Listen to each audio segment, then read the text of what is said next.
No tienes nada que decir. Arruinaste todo lo que tocaste. Vete de mi vista ahora mismo. Sevilla, 1947.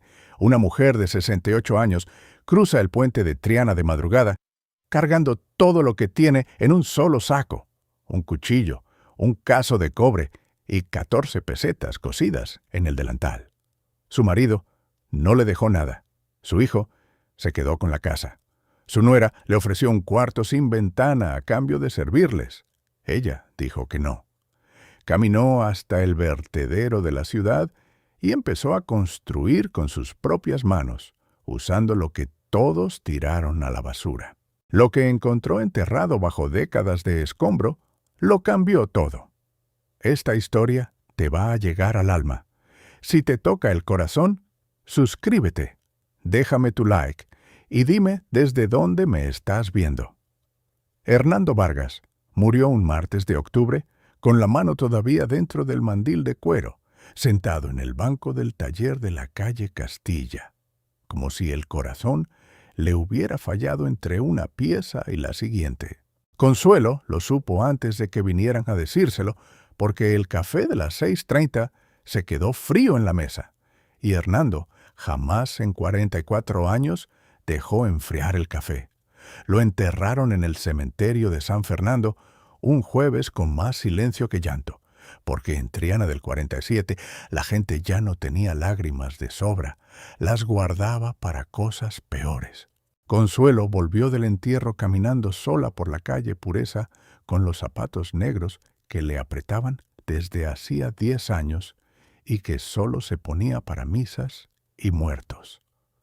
Cuando llegó a la casa, encontró a Patricia, su nuera, acomodando un jarrón en la repisa del salón. El jarrón de porcelana que Consuelo había comprado con sus ahorros en una tienda de la calle Sierpes, el año que nació Rodrigo. Patricia lo había movido del dormitorio al salón como quien cambia de sitio, una cosa que ya considera suya. Consuelo no dijo nada. Se quitó los zapatos, se puso las alpargatas de esparto y fue a la cocina a poner agua para el puchero de la cena. Porque los muertos se entierran, pero la gente sigue comiendo. 3 días después del entierro, Rodrigo llegó a media mañana acompañado de un escribano bajito, con bigote fino y un maletín de cuero gastado. Se sentaron los tres en la mesa del comedor, la misma mesa donde Consuelo había servido miles de comidas, y el escribano abrió una carpeta y leyó lo que Hernando había dejado firmado: el taller, la casa, las herramientas, los encargos pendientes, el nombre del negocio, todo a nombre de Rodrigo Vargas Requena, hijo mayor. Consuelo Requena, esposa, nada, ni una línea, ni una mención, ni siquiera una frase de despedida. Consuelo escuchó la lectura completa sin moverse, con las manos sobre el regazo y los ojos fijos en un punto de la pared donde había una mancha de humedad que llevaba 3 años pidiendo una mano de cal. Cuando el escribano terminó, cerró la carpeta y miró a Rodrigo, esperando que alguien dijera algo. Rodrigo carraspeó: «Madre, usted puede quedarse en el cuarto del patio. Patricia y yo hemos hablado, y no hay problema». El cuarto del patio era un hueco de 2 mebras por 3 sin ventana que olía a humedad desde que Consuelo tenía memoria y donde guardaban los cubos de fregado y las escobas. Consuelo miró a su hijo y lo que vio no fue crueldad, sino algo peor: indiferencia, la cara de un hombre que ya tiene todo calculado y que considera resuelto un asunto que acaba de destrozar. Patricia no esperó a que Consuelo aceptara. Esa misma tarde movió las cosas del dormitorio principal, sacó la ropa de Consuelo del armario y la dejó doblada en una silla del cuarto del patio junto a un colchón delgado que sacó del desván. Cuando Consuelo subió a buscar sus cosas y encontró la silla con la ropa y el colchón en el suelo, se quedó parada en la puerta mirando el cuarto donde había dormido 44 años y que ahora tenía las cortinas cambiadas y un camisón de Patricia colgado del cabecero. No dijo nada. Bajó al cuarto del patio, se sentó en el colchón y contó lo que tenía. La ropa de la silla, un delantal con 14 pesetas cosidas en el dobladillo que Patricia no sabía que existían, sus alpargatas, su cuchillo de cocina y el cazo de cobre que le había regalado su madre el día de la boda. Los otros 3 hijos no aparecieron. Lucía mandó un telegrama desde Madrid que decía: «Lo siento, madre. Besos». Como si 9 palabras sirvieran para algo. Ernesto escribió desde el puerto de Cádiz diciendo que no podía venir.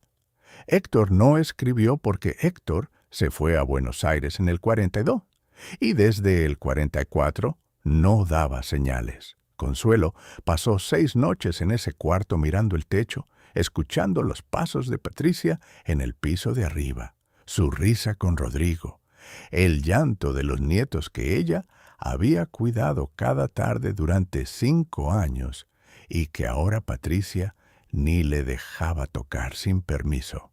Al 7º día, antes de que amaneciera, Consuelo se levantó del colchón, metió en un saco de arpillera el cuchillo, el cazo de cobre, la muda de ropa y arrancó las 14 pesetas del dobladillo.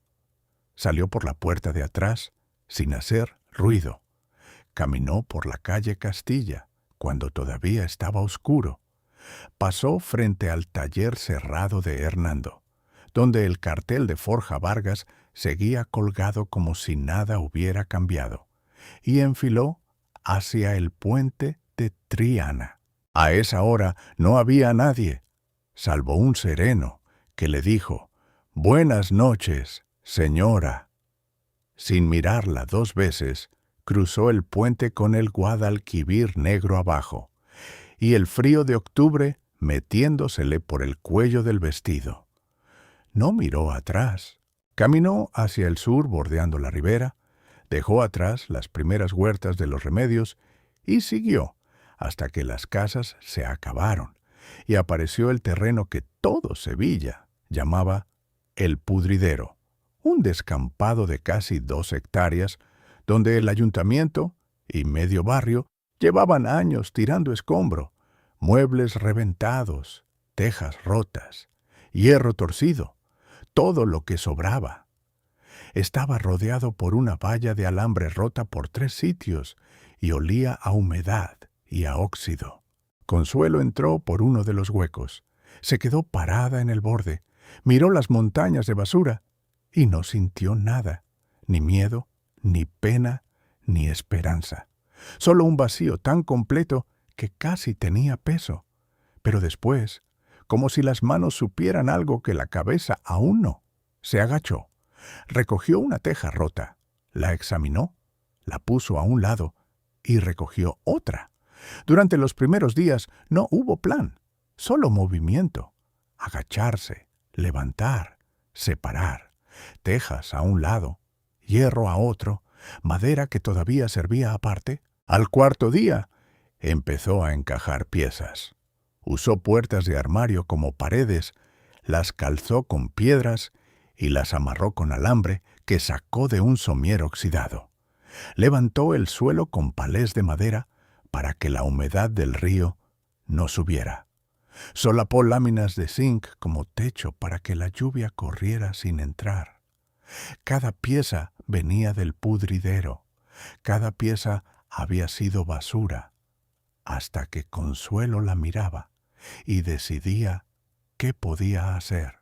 Los operarios de las huertas la veían pasar arrastrando tablones al amanecer y se reían. «La vieja del pudridero», le decían. Un guardia municipal vino una tarde a decirle que no podía estar ahí, y Consuelo le preguntó si tenía algún papel que lo dijera. El guardia no tenía papel. Miró la estructura a medio hacer. Se rascó la nuca. y se fue sin volver. En Triana, la noticia corrió rápido. Patricia le contaba a las vecinas que la suegra se había vuelto loca del disgusto. Rodrigo no decía nada, pero le molestaba que la gente preguntara. Una mañana de noviembre, cuando Consuelo llevaba ya 2 semanas en el terreno y la estructura tenía un cuarto cerrado con puerta y otro a medio levantar, apareció en el borde del pudridero una niña flaca, morena, descalza, de unos 10 años, con un ojo morado que iba cambiando de color, como cambian los moretones cuando nadie los cura. No dijo nada. Se quedó parada mirando a Consuelo trabajar con la cabeza ladeada como un animal que decide si acercarse o huir. Consuelo la vio, pero no le habló. Siguió encajando una tabla en el marco de la segunda pared. Pasaron 10 minutos así, la vieja trabajando, la niña mirando, hasta que Consuelo agarró un tablón largo que necesitaba sujetar por los 2 extremos y no podía sola. Si vas a quedarte ahí parada, sujétame esto. La niña caminó hasta ella, agarró el otro extremo y lo sujetó sin decir una palabra. Trabajaron juntas lo que quedaba de mañana. Cuando Consuelo paró para comer un trozo de pan duro con aceite, le puso a la niña la mitad en la mano, sin preguntar si tenía hambre. La niña comió rápido. ¿Cómo come alguien que no sabe cuándo va a comer otra vez? ¿Cómo te llamas? Remedios. Pero me dicen Medes. ¿Quién te hizo eso en el ojo? La niña no contestó. Consuelo no insistió. Al día siguiente, Medes volvió, y al siguiente también. Y Consuelo nunca le preguntó por qué. Porque a veces lo único que una persona necesita no es una explicación, sino un sitio donde no le pregunten nada y la dejen estar. Consuelo y Medes encontraron su ritmo sin buscarlo. No hablaban mucho porque no hacía falta. Consuelo señalaba una pila de escombro y Medes entendía si había que separar madera de hierro o arrastrar las piezas al montón de lo que servía. La niña aprendía mirando, no preguntando, y Consuelo reconocía eso, porque ella había aprendido igual en la cocina de su madre, en la calle Pajés del Corro, cuando tenía la misma edad. En 3 semanas, la estructura ya tenía 2 cuartos cerrados con paredes de puertas viejas calzadas entre sí, una cocina con fogón de ladrillos donde Consuelo cocinaba potaje de habichuelas con lo que compraba en el mercado de Triana, gastando céntimo a céntimo de sus 14 pesetas. Y lo que empezaba a aparecer, un patio interior hecho con marcos de ventanas sin cristal que dejaban pasar la luz y el aire. Medes dormía en el segundo cuarto, sobre un colchón de lana que encontraron enrollado entre los escombros y que Consuelo aireó 3 días al sol antes de darlo por bueno. Nunca hablaron de cuánto tiempo se quedaba. Medes simplemente dejó de irse. Una noche, mientras comían garbanzos con espinacas del cazo de cobre, la niña dijo sin levantar la vista del plato: «Mi tío dice que soy una boca que sobra». Consuelo siguió comiendo. Tardó un rato en contestar. «Tu tío no sabe contar, porque aquí me hacen falta 2 manos, y tú trajiste 2».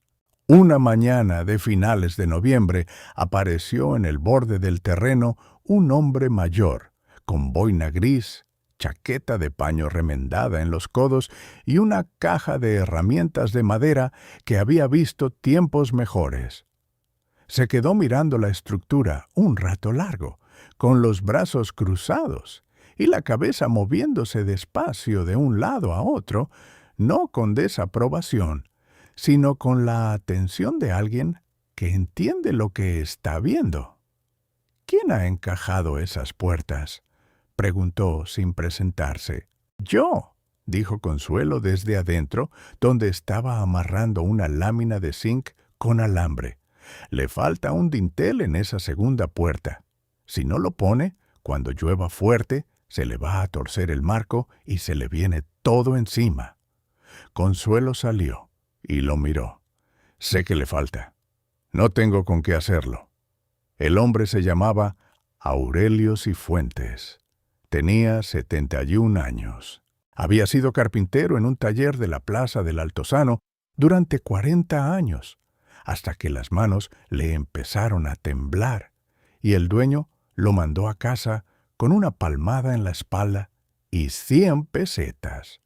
Vivía solo en una habitación alquilada cerca del Altozano, y cruzaba el puente cada mañana a caminar, porque si se quedaba quieto, las manos le temblaban más.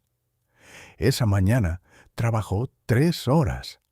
Encajó el dintel con un trozo de roble macizo que Consuelo había separado de un mueble roto.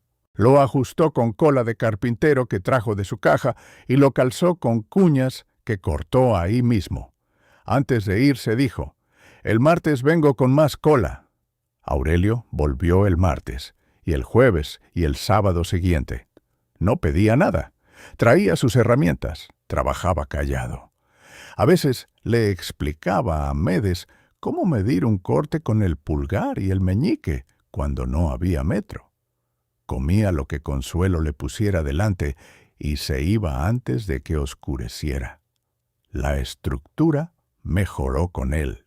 Los marcos dejaron de estar torcidos, las puertas cerraban de verdad, y el techo de zinc quedó nivelado para que el agua corriera hacia un canalón que Aurelio fabricó con media tubería de desagüe que encontraron enterrada. Mientras tanto, en la calle Castilla, Rodrigo empezó a notar que los vecinos le preguntaban por su madre con un tono que no le gustaba. Don Próspero, el del estanco de la esquina de Pureza con Castilla, le dijo una mañana, mientras le vendía el tabaco: «Oye, Rodrigo, ¿y tu madre sigue en lo del descampado?» Rodrigo cambió de estanco, pero las preguntas seguían en la panadería, en la cola del racionamiento de la plaza de abastos, en la puerta de la parroquia de Santa Ana después de misa. Cada pregunta era un dedo apuntándole al pecho. Y Rodrigo lo sentía, aunque fingiera que no. Un miércoles por la mañana, Patricia apareció en el pudridero. Venía con su vestido bueno, el de flores azules, que se ponía para ir a la iglesia, y traía un paquete envuelto en papel de periódico. Se quedó parada al borde del terreno mirando la estructura con la boca apretada, como si lo que veía le molestara, no por feo, sino por digno, porque una chabola hubiera confirmado que Consuelo estaba loca. Y eso habría sido fácil de explicar. Pero lo que había delante no era una chabola, era una casa hecha con lo que nadie quería. «Suegra», dijo Patricia con la voz que usaba cuando quería parecer amable, «Rodrigo dice que vuelva usted a casa, que se deje de tonterías, que la gente habla». Le extendió el paquete. Le traje buñuelos de los de la calle Pureza, los que le gustan. Consuelo estaba de rodillas limpiando con arena una bisagra oxidada que pensaba usar para la puerta de la cocina. No levantó la vista. «Dile a Rodrigo que gracias y los buñuelos te los llevas, que aquí comemos lo que cocinamos». Patricia se quedó parada un momento con el paquete en la mano, la boca abierta buscando una réplica que no encontró, y se dio la vuelta.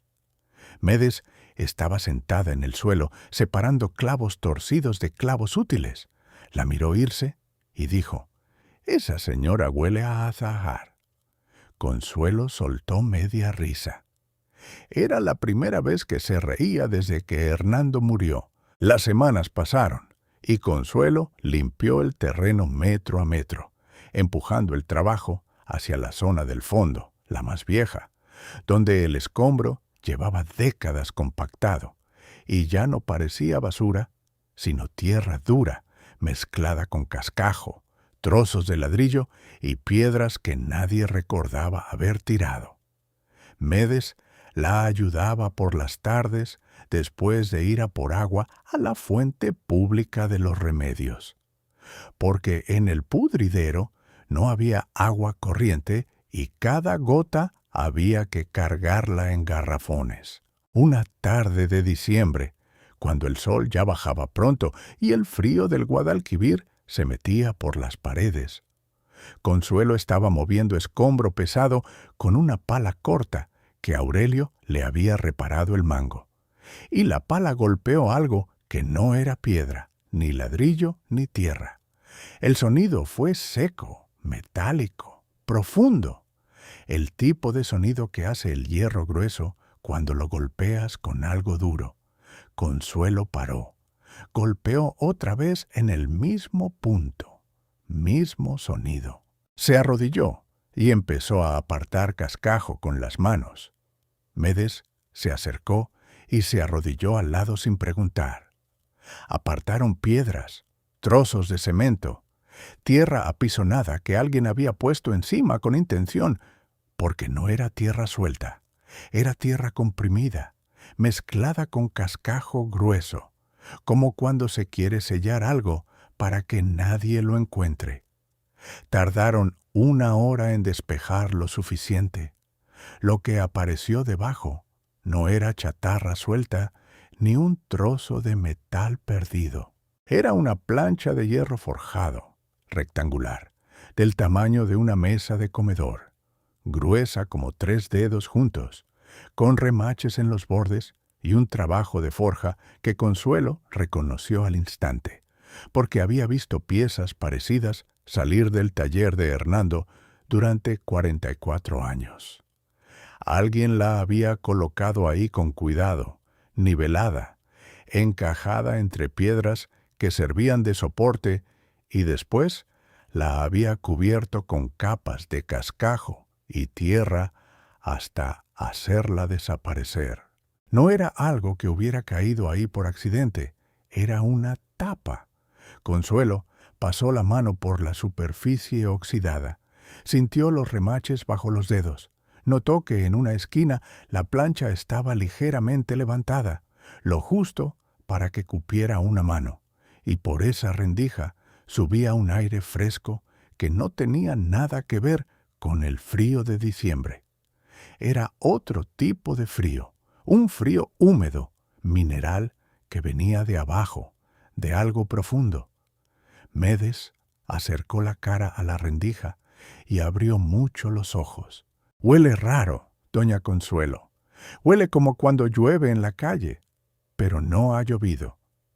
Consuelo no contestó.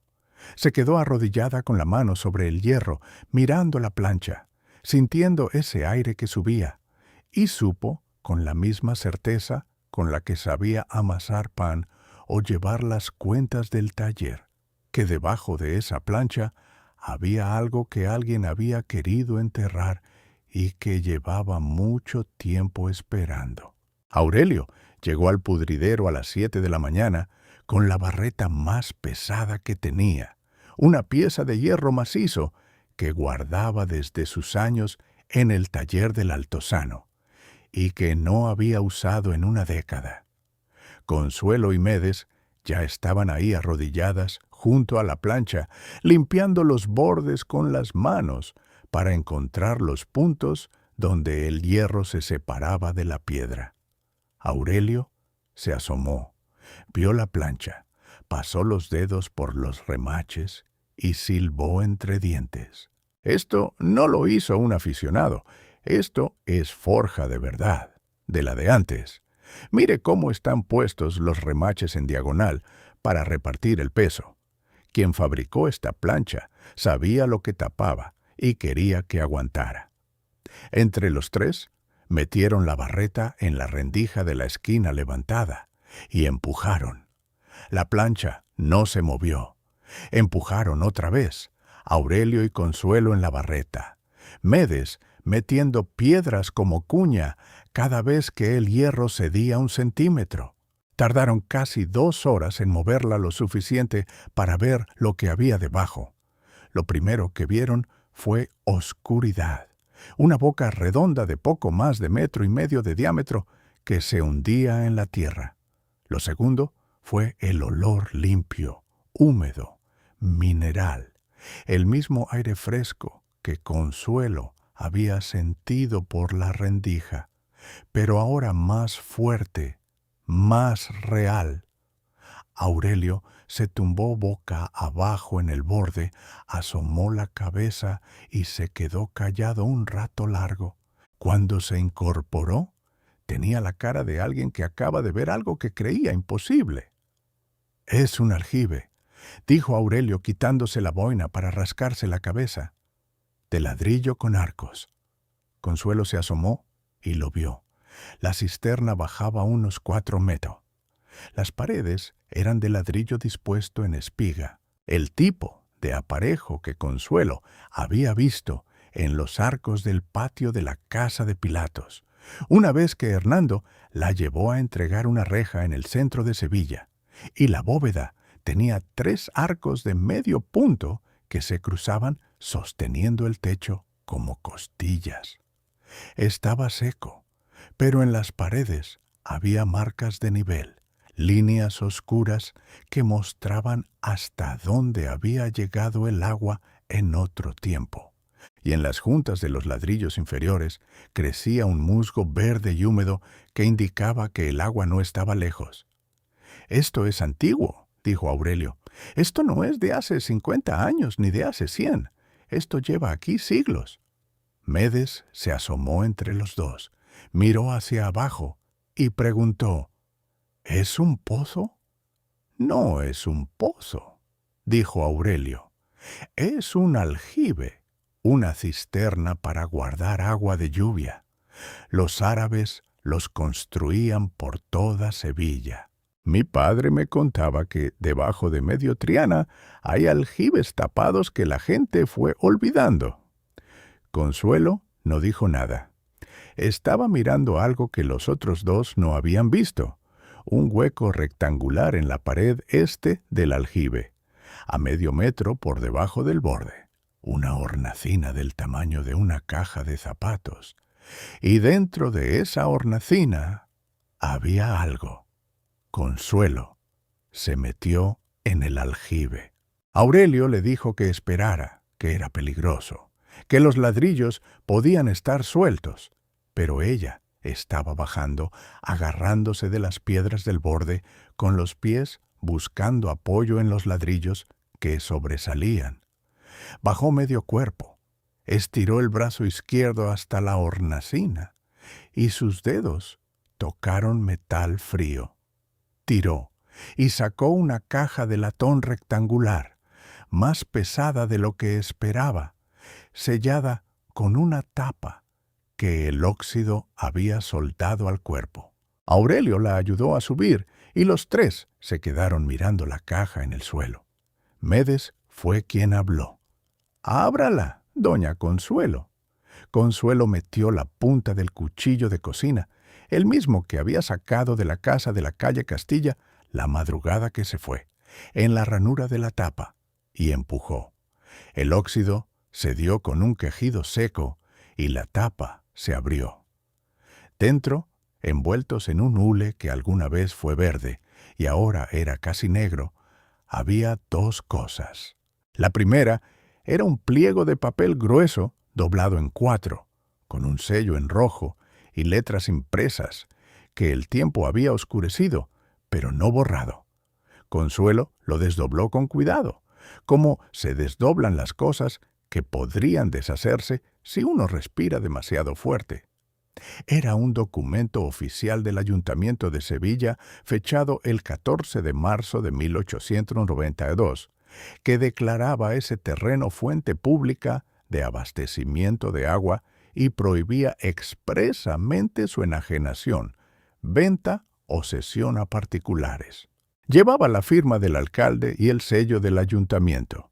La segunda cosa dentro de la caja Era una medalla pequeña de plata ennegrecida, con la imagen de la Virgen de la Esperanza de Triana en el anverso, la misma Virgen que Consuelo había visto salir cada madrugada de Semana Santa desde la parroquia de San Jacinto durante más de 40 años. Le dio la vuelta. En el reverso, grabadas con una herramienta tosca, con letras irregulares pero firmes, había una frase: para quien no se rinda. Consuelo leyó la frase una vez en silencio, la leyó otra vez en voz alta, y a la tercera no pudo leerla porque le temblaba la boca y tuvo que cerrar los ojos. Medes le puso la mano en el brazo sin decir nada. Aurelio se quitó la boina y se la apretó contra el pecho. Nadie sabía quién había puesto esa caja ahí. Si fue el último funcionario que conocía el aljibe antes de que alguien lo tapara, o alguna mujer como Consuelo que vio cómo enterraban lo que era de todos y escondió la prueba donde solo alguien lo bastante terca la encontraría. La caja llevaba más de medio siglo empotrada en la pared de un aljibe sellado, bajo una plancha de hierro forjado, bajo décadas de escombro, esperando. Consuelo se colgó la medalla al cuello y el metal frío le tocó el pecho por debajo del vestido. Algo se movió dentro de ella. No era alegría ni victoria, era algo más hondo, la sensación de estar exactamente donde tenía que estar. La noticia saltó el puente de Triana en menos de 2 días. Don Próspero, el del estanco, se lo contó a su mujer. Su mujer se lo contó a la panadera de la calle Pureza. La panadera se lo contó al cura de Santa Ana, y el cura se lo contó a medio barrio el domingo después de misa. El martes siguiente apareció en el pudridero un hombre alto, delgado, con gafas redondas y un maletín de cuero lleno de papeles, que dijo ser catedrático de Historia Medieval de la Universidad de Sevilla. Bajó al aljibe con una linterna, examinó los ladrillos, midió los arcos, tocó el aparejo en espiga y cuando subió, dijo que la cisterna era de origen almohade, posiblemente del siglo XI o XII, anterior incluso a la Torre del Oro, y que el documento de 1892 era auténtico y seguía vigente, porque nunca fue derogado. La noticia salió en una nota breve del ABC de Sevilla, y eso fue lo que terminó de cambiarlo todo. Rodrigo leyó la nota sentado en la mesa del comedor de la calle Castilla, la misma mesa donde el escribano le había leído el testamento de Hernando. Y Patricia vio cómo le cambiaba la cara mientras leía. Esa tarde, por primera vez, Rodrigo cruzó el puente y fue al pudridero. Se quedó parado en el borde del terreno, mirando la estructura que su madre había levantado con lo que él habría pisado sin mirar. Mirando el aljibe abierto, mirando a Medes, que barría el patio interior con una escoba hecha de ramas atadas. No dijo nada. Consuelo lo vio desde la cocina y no salió a recibirlo. Rodrigo se quedó 5 minutos y se fue. El ayuntamiento envió una comisión técnica que confirmó lo que el catedrático había dicho y abrió los trámites para recuperar el terreno como espacio comunitario protegido. El aljibe fue declarado bien de interés histórico y el documento de 1892 se incorporó al archivo municipal como prueba de que el terreno nunca debió haber sido usado como vertedero. Consuelo no pidió nada para ella, ni una peseta, ni un reconocimiento, ni una casa nueva. Lo que pidió fue que el terreno siguiera abierto, que el aljibe se restaurara como fuente pública y que nadie pudiera volver a taparlo. El concejal del distrito, que meses antes había llamado indigente a Consuelo, firmó los papeles sin mirarla a los ojos. Medes no volvió a la corrala de su tío en la Alameda de Hércules. Se quedó con Consuelo en la estructura de puertas viejas y palés, que ahora tenía un patio con un aljibe almohade en el centro. Y Aurelio siguió viniendo cada mañana con su caja de herramientas, porque había descubierto que cuando trabajaba en el pudridero, las manos le temblaban menos. No eran familia porque no compartían sangre, pero eran algo que no tiene nombre y que a veces es más fuerte que la sangre. 3 personas que el mundo descartó y que se encontraron en el único lugar donde nadie más quería estar. Consuelo dormía cada noche con la medalla puesta, la plata tibia contra el pecho, la frase grabada que no necesitaba leer porque ya la sabía de memoria y que no era una promesa de nadie, sino una descripción exacta de lo que ella era, para quien no se rinda. ¿Qué te pareció la decisión de Consuelo de dejar ese cuarto sin ventana y levantar su vida con lo que Sevilla tiraba a la basura? Déjame tu opinión en los comentarios, del 0 al 10. ¿Qué nota le das al momento en que encontró esa medalla de la Virgen de la Esperanza, con la frase, para quien no se rinda, escondida dentro del aljibe? No te olvides de suscribirte al canal y activar la campanita para no perderte historias como esta.